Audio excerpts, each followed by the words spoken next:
Okay, this is going to be a random quick haul of 3 books that I purchased maybe 2 weeks ago. And here they are. And I was influenced by people in person as I was shopping. The first one, I was in Half Price Books in the clearance section, of course. And then me and this lady were talking.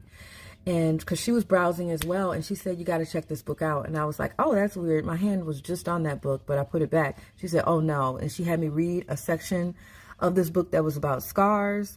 She said, this is my all-time favorite book. I'm looking for it, but in a better condition. So she said, you got to buy this book and read it. So it's about 2 women who don't know each other, but their lives collide, and they have to make a big, huge decision. One of them does. And it's like a choice no one would want to make. And then they bump into each other later on, a couple years later. So I love that description, how you're really going in blind on this book. You're like, what happens? And look at that. It says more than 1 million copies sold. This one is Fires That Forge by R.J. Hansen.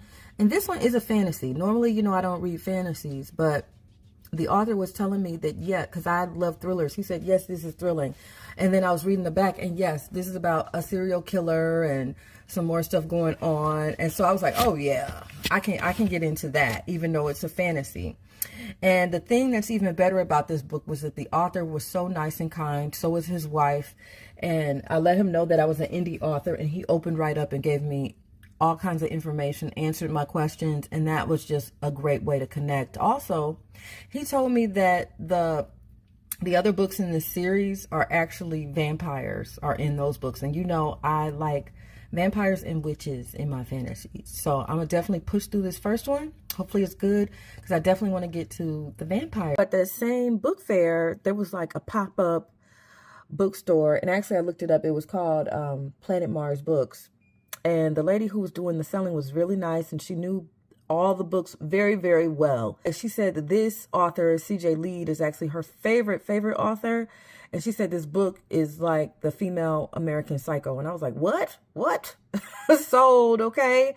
And so I went ahead and bought it. The description basically says that there's this woman who she goes to dive bars with her book. And, she's like kind of like a poser. Like she pretends like she's this intellectual, like she's this, her brother's friend comes in town, and that just ignites something totally different in her, and she makes a switch. So yeah, looking forward to reading that. I think I'm going to save this one for spooky season. Okay, y'all, see you in the next one. Stay booked. Bye.